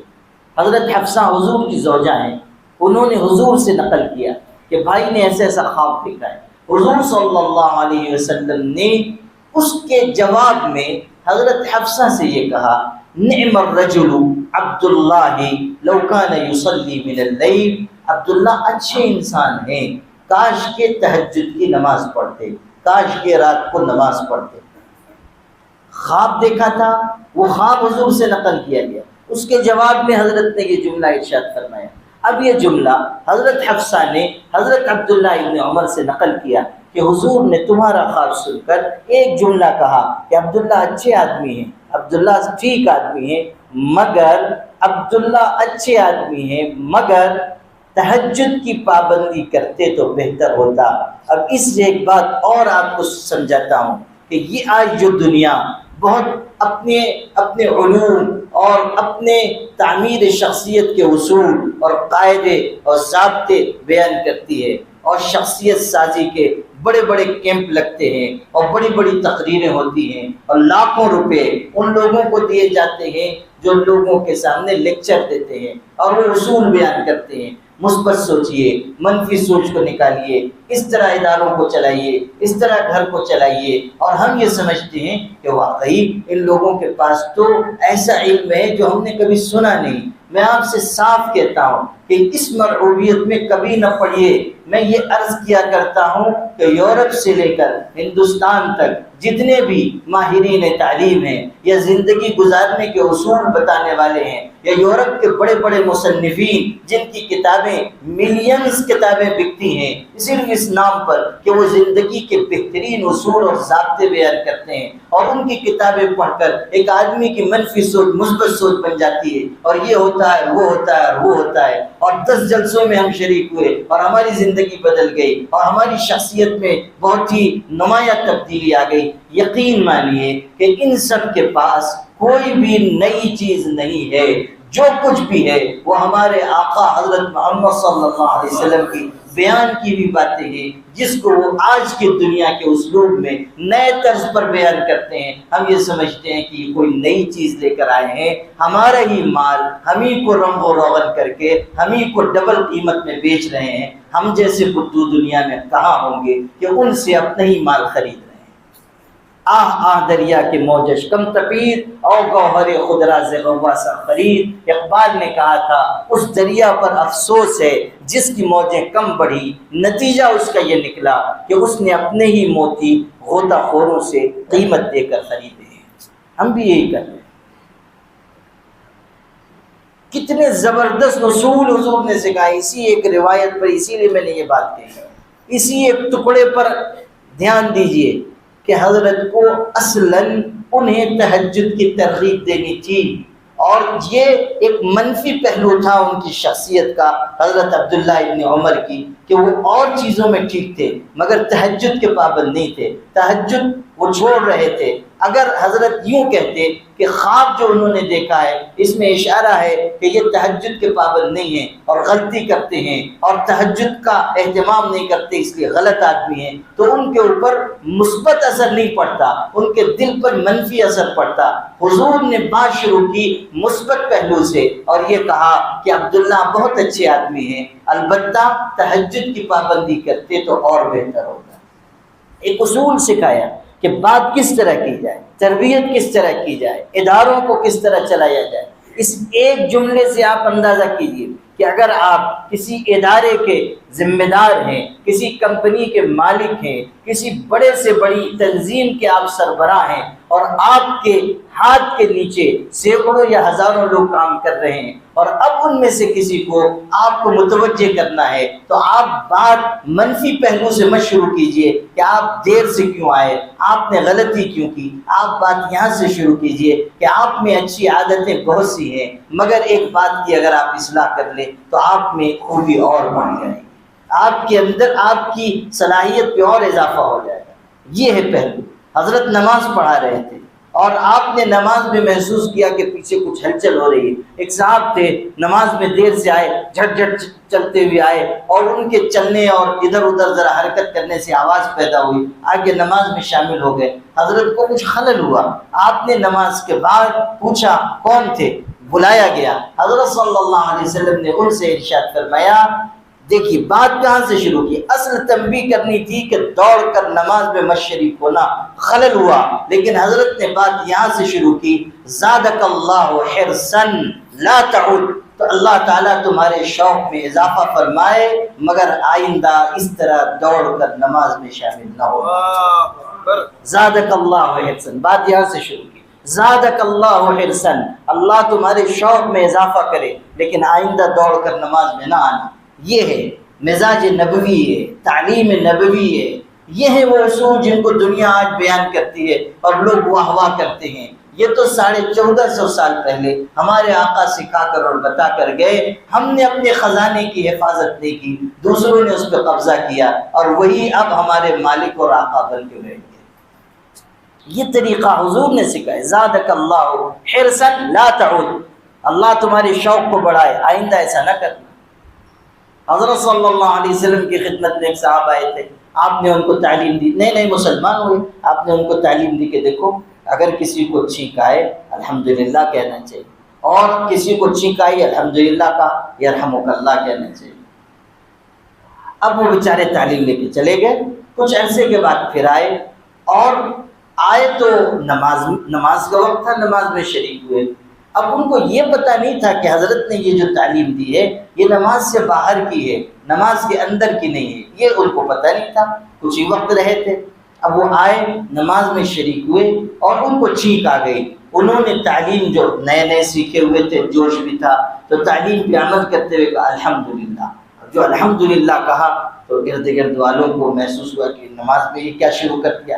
اچھا ان کو یہ خیال تھا کہ الحمدللہ میں کہوں گا تو دوسرے یرحمک اللہ کہیں گے، مگر وہاں تو یرحمک اللہ بھی غائب تھا، اور دوسرے جو ہے کچھ تھوڑا ان کے اندر بے چینی محسوس ہوئی، تو انہوں نے دیکھا کہ یہ کیوں ادھر ادھر بے چینی ہو رہی ہے، آس پاس پڑوس میں حالات کیوں خراب ہو رہے ہیں۔ تو اب ان کو یہ بھی نہیں پتا تھا کہ مسجد میں بولنا نہیں چاہیے، نماز کی حالت میں بولنا نہیں چاہیے۔ جو بازو والے تھے ان لوگوں نے ذرا ان کو گھور کے دیکھنا شروع کیا کہ یہ آپ نے نماز میں کیا کام شروع کر دیا۔ اب ان کو تو پتہ تھا نہیں، تو انہوں نے نمازی میں ان کی تنبیہ بھی شروع کر دی، تعدیب، کہنے لگے تم کو کیا ہو گیا کہ گھور گھور کے مجھ کو دیکھ رہے ہو، یہ کیا بات ہو گئی۔ تو لوگوں نے جو ہے اپنی ران پہ ہاتھ مارا ان کو خاموش کرنے کے لیے، یعنی اب وہ تو نہیں بول سکتے تھے، ایسا تو تھا نہیں کہ وہ بھی بولنا شروع کر دیتے۔ وہ ہے نا حضرت تھانوی کے مواعظ میں کہ ایک صاحب تھے نماز پڑھا رہے تھے، دو پیچھے تھے، تو ایک پیچھے تھا مقتدی، نماز ہو رہی تھی، اتنے میں ایک اور کوئی آیا، اور ذرا بدھو قسم کا مصلی تھا جو پیچھے تھا، نادان قسم کا، وہ آیا تو آیا اور پھر اس نے اللہ اکبر نماز میں شامل ہو گیا، اور شامل ہو گیا، اس کے بعد خیال ہوا کہ پتہ نہیں رکعت کوئی چھوٹی تو نہیں، تو اس نے کچھ انتظار کیا نے ویسے ہی پوچھا باز والے سے کتنی رکعت چاہیے تھا، ذرا بدو قسم کا پوچھا اس نے، تو اس نے کہا کہ چپ رہے نماز ہو رہی ہے، چپ رہے نماز ہو رہی ہے۔ اب یہیں تک بات رہتی تو ٹھیک تھا، وہ جو امام صاحب تھے وہ بھی اسی قبیلے کے تھے، انہوں نے آگے سے فرمایا وہ کیسے بیکار لوگوں نمازی توڑوا دی، جو ان کی باقی بچی تھی وہ بھی رخصت ہو گئی، یہ دونوں کی تو گئی تھی، وہ امام صاحب جو تھے بیچارے انہوں نے بھی اپنی بھی نماز جو ہے اس کا ستیہ ناش کر دیا۔ تو یہ جو آس پاس کے تھے انہوں نے ران پہ ہاتھ مارا تاکہ یہ چپ ہو جائے، تو یہ چپ تو ہو گئے لیکن کشمکش رہی۔ اب جب اتنا سب ہنگامہ ہوا، حضرت نماز سے فارغ ہوئے، تو نماز سے فارغ ہو کر حضرت نے پوچھا کون تھے جو نماز میں بات کر رہے تھے، ان کو پیش کیا گیا، حضرت کی خدمت میں آئے۔ اب دیکھیے یہاں سے حضور کی تعلیم شروع ہوتی، یہی سکھانا تھا۔ وہ صحابی خود بیان کرتے ہیں کہ حضور صلی اللہ علیہ وسلم نے مجھ کو اپنے قریب بلایا، اس کے بعد نہ حضور نے مجھ کو ڈانٹا، نہ مجھ کو جھڑکا، نہ مجھ کو تنبیہ کی، بلکہ ارشاد فرمایا کہ دیکھو نماز ذکر اور تلاوت کے لیے ہے، نماز میں بات چیت مناسب نہیں ہے، آئندہ ایسا نہ کرنا۔ بہت محبت سے تعلیم دی۔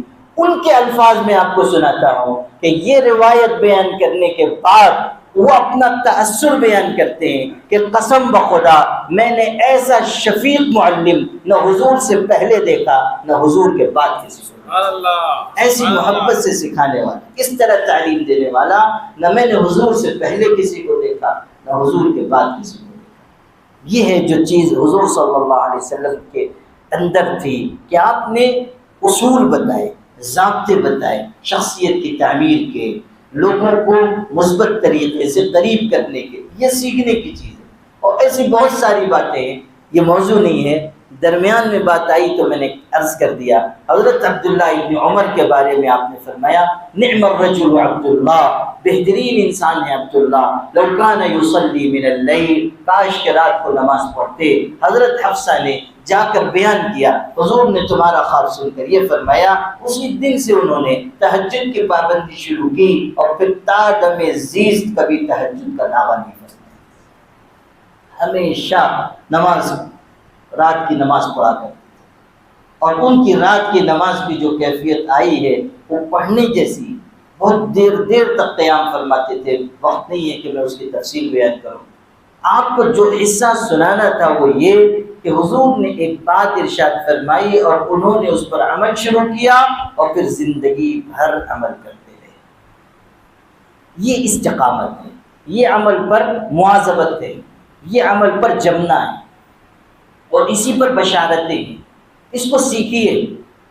اور آپ کی آسانی کے لیے عرض کر دیتا ہوں کہ استقامت کا مطلب یہ مت سمجھیے گا کہ عمل کبھی چھوٹے ہی نہیں، اگرچہ کہ استقامت کی اعلیٰ ترین کیفیت یہی ہے، لیکن جس طرح ہر چیز میں حصے ہوتے ہیں اسی طرح استقامت میں بھی درجے ہیں۔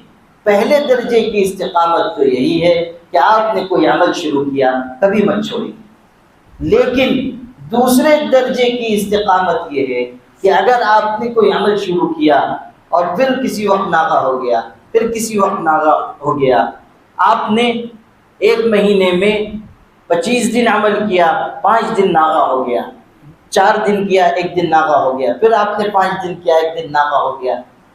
حضرت تھانوی رحمۃ اللہ علیہ کہتے تھے یہ استقامت کے خلاف نہیں ہے، بلکہ یہ بھی ایک طرح کی استقامت ہی ہے کہ انسان ایک عمل کو کیے جانا ہے۔ سمجھ لیجئے اس کو۔ شیطان کیا کرتا ہے کہ ایک دن عمل چھوٹ گیا تو وہ کہے گا کہ اب تو ناغہ ہو گیا ہے، اب اور ناغہ بھی ہو جائے تو کوئی حرج کی بات نہیں۔ پھر یہ ہوتا ہے کہ آپ نے دوسرے دن بھی ناغہ کر دیا، پھر تیسرے دن بھی ناغہ کر دیا، پھر 1 مہینے ناغہ کر دیا۔ یہ نہیں ہونا چاہیے۔ اگر ایک دن چھوٹ گیا ہے دوسرے دن کیجیے، تیسرے دن کیجیے۔ یہ نہیں کہ ایک دن کے ناغے کی وجہ سے سمجھ لیجیے کہ استقامت ہم کو حاصل نہیں، یہ شیطان کا دھوکہ ہے۔ اگر آپ کر رہے ہیں چھوٹ جا رہا ہے پھر آپ کرنے لگیں، یہ بھی ایک طرح کی استقامت ہے۔ اور تیسرا درجہ استقامت کا یہ ہے کہ اگر کوئی آدمی مان لیجئے کہ ہفتے کے 7 دن ہیں، 7 دن میں سے اگر وہ 4 دن کوئی عمل کرتا ہے اور 3 دن اس سے عمل چھوٹ جاتا ہے، تب بھی چونکہ اس نے اکثر دن عمل کیا ہے اور کم دن اس نے چھوڑے ہیں، اس کو بھی ایک درجے کی استقامت حاصل ہے۔ تو اس لیے اس سے بھی مایوس نہ ہو، اگرچہ کہ پہلے درجے کو حاصل کرنے کی فکر کریں، محنت کریں، لیکن اس سے بھی مایوس نہ ہو۔ شیطان بہت مرتبہ مایوس کر کے انسان کو عمل سے ہٹاتا ہے۔ شیطان بھی تو بہت پڑھا لکھا ہے اور بہت ہی سمجھدار قسم کا ہے، ہم جیسوں کو، آپ جیسوں کو بہکانا کوئی آسان کام تو تھا نہیں، تو اس لیے وہ بھی سب کچھ پڑھ لکھ کے آیا ہے، وہ ٹھکانے سے اپنے وار اوزار استعمال کرتا ہے، اس لیے اس کے وار کو سمجھنا اور اس کو خالی کر دینے کی طاقت پیدا کرنا ضروری ہے۔ یہ ہے وہ طریقہ کہ اگر آپ سے عمل چھوٹ بھی جا رہا ہے، یہ مت سمجھیے کہ استقامت میری رخصت، نہیں، آپ ابھی بھی ایک درجے کی استقامت پر ہیں اور آپ اس کو مسلسل کریں، کوشش کریں کہ عمل بڑھتا جائے اور عمل میں زیادہ تسلسل پیدا ہوتا جائے، اس سے آپ کو برکت حاصل ہوگی۔ آپ غور کیجیے کہ ایک چٹان پر آپ بہت زیادہ پانی ایک ہی مرتبہ میں ڈال دیں، اس چٹان پر کوئی نشان باقی نہیں رہے گا، لیکن اسی پتھر کی چٹان پر قطرہ قطرہ پانی گرتا رہے اور مسلسل گرتا رہے تو اس چٹان میں سوراخ ہو جائے گا۔ کیوں ہوگا؟ یہ عمل کے تسلسل کی وجہ سے ہوگا، یہ عمل کی استقامت کی وجہ سے ہوگا۔ تھوڑا پانی گر رہا ہے، قطرہ قطرہ گر رہا ہے، مگر وہ چٹان میں بھی سوراخ کر دے گا۔ اسی طرح جب انسان تھوڑے عمل پر بھی استقامت اختیار کر لیتا ہے تو اس کا نتیجہ یہ نکلتا ہے کہ وہ اللہ سے قریب ہوتا جاتا ہے اور شیطان اور نفس کے اوپر اس کا قابو بڑھتا جاتا ہے۔ پانی قطرہ قطرہ گر کر چٹان میں سوراخ کر دے رہا ہے، تسلسل۔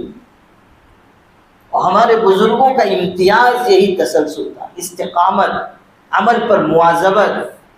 مولانا رشید احمد گنگوئی رحمۃ اللہ علیہ کے بارے میں دیوبند تشریف لے گئے تھے، جلسے کا موقع تھا، بھیڑ ہو گئی مسافہ کرنے والوں کی، نماز میں تشریف لے گئے اور پہلی رکعت فوت ہو گئی۔ نماز کے بعد نماز مکمل کی، سلام پھیرنے، امام نے سلام پھیرا، انہوں نے نماز مکمل کی، اس کے بعد سرد آنکھ کھینچ کر فرمایا کہ 27 سال کے بعد تکبیر اولیٰ فوت ہو گئی۔ عمل کا تسلسل دیکھیے، 27 سال کے بعد تکبیر اولیٰ فوت ہو۔ سعید ابن مسیب رحمۃ اللہ علیہ تو اس سے بھی بہت آگے تھے، خود اپنے بارے میں ارشاد فرمایا، زندگی کے 40 سال میرے ایسے گزرے ہیں کہ میں نے کبھی کسی فرض نماز کی اذان مسجد سے باہر نہیں سنی، تکبیر اولیٰ نہیں، فرمایا مسجد کے باہر میں نے اذان بھی فرض نماز کی نہیں سنی، اذان سے پہلے مسجد میں حاضر رہا اور 40 سال تک معمول رہا، 40 سال میں اس عمل کا ناغہ نہیں ہوا۔ 20 واقعات ہیں ہمارے بزرگوں کے، اور اسی عمل کے تسلسل نے انہیں اس مقام تک پہنچایا تھا کہ آج بھی عزت و عظمت کے ساتھ ان کا نام لیا گیا۔ میرے بھائیوں، ایمان اور استقامت، ان دونوں صفات کے حصول کی محنت میں لگ جائیے، تسلسل لائیے، ایک ترتیب زندگی میں لائیے، تب آپ کامیاب ہو سکیں گے۔ معمولات پر جم جائیے، تھوڑے معمولات کیجیے مگر مسلسل کیجیے۔ ضروری نہیں ہے کہ آپ بہت معمول پورا کریں، بہت ذکر کریں، بہت نوافل پڑھیں، نہیں، جتنا آپ سے ہو سکتا ہے بس اتنا معمول آپ لے لیجیے اور اس پر ہی جم جائیے۔ یہ جم جانا آپ کو بہت اونچے مقام تک لے جائے گا۔